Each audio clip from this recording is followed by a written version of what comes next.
गांधार देश के राजा सुबल के 100 पुत्र और एक पुत्री थी। सबसे छोटे पुत्र का नाम शकुनी और पुत्री का नाम गांधारी था। शकुनी की पत्नी का नाम आरशी था। शकुनी के 3 पुत्र थे जिनके नाम उलुकु, वृकासुर और विप्रचित्ति था। धर्म ग्रंथों के अनुसार एक बार राजा सुबल ने गांधार में एक बड़ा यज्ञ रखवाया जिसमें कई बड़े बड़े ऋषि मुनि पधारे।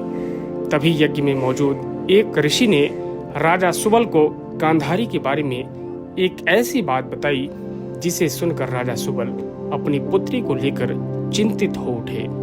ऋषि मुनि ने राजा सुबल को बताया कि उसकी पुत्री गांधारी की कुंडली में एक दोष है और वो यह है कि जैसे ही गांधारी का विवाह होगा उसके पति की मृत्यु हो जाएगी। अब इस बात से चिंतित राजा सुबल ने एक उपाय निकाला। राजा सुबल ने अपनी पुत्री गांधारी का विवाह एक बकरे के साथ करा दिया और विवाह के पश्चात उस बकरे को मार दिया। ऐसे में गांधारी की कुंडली से वो दोष हट गया।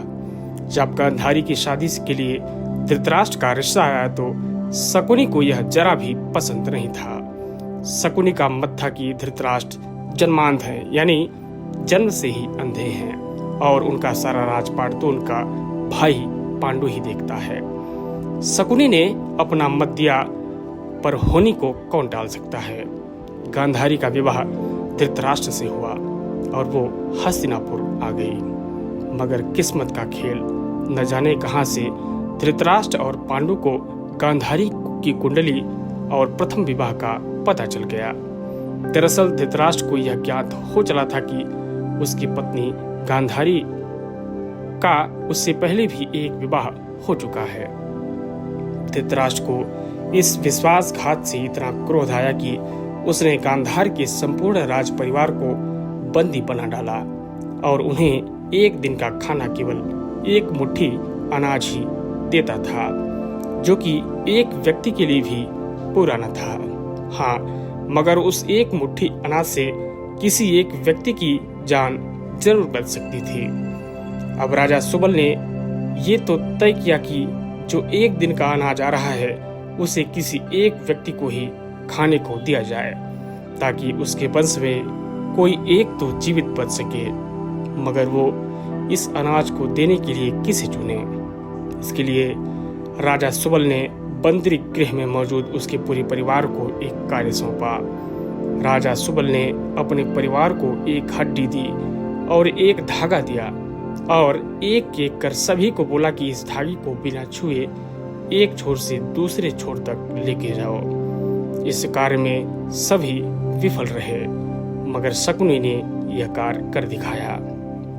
शकुनी के पिता ने मरने से पहले उससे कहा था कि मेरे मरने के बाद मेरी हड्डियों से पासा बनाना। ये पासे हमेशा तुम्हारी आज्ञा मानेंगे। तुमको जुए में कोई भी नहीं हरा सकेगा।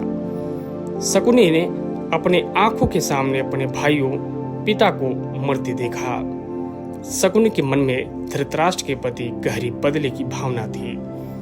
बोलने और व्यवहार में चतुर शकुनी अपनी चालाकी के बाद से जेल से छूट गया और दुर्योधन का प्रिय मामा बन गया। आगे चलकर इन्हीं पांचों का प्रयोग करके शकुनी ने अपने 100 भाइयों की मौत का बदला दुर्योधन और उसके 100 भाइयों के विनाश की बृहद योजना बना कर लिया। बहुत से विद्वान का मत है कि शकुनी के पासे तो असल में हाथी के दांत से बने हुए थे, लेकिन शकुनी माया जाल और सम्मोहन में महारथी था। जब पासे फेंके जाते तो कई बार उनके निर्णय पांडवों के पक्ष में होते थे, लेकिन शकुनी की ब्रह्म विद्या ने उन्हें लगता था कि वे हार गए हैं।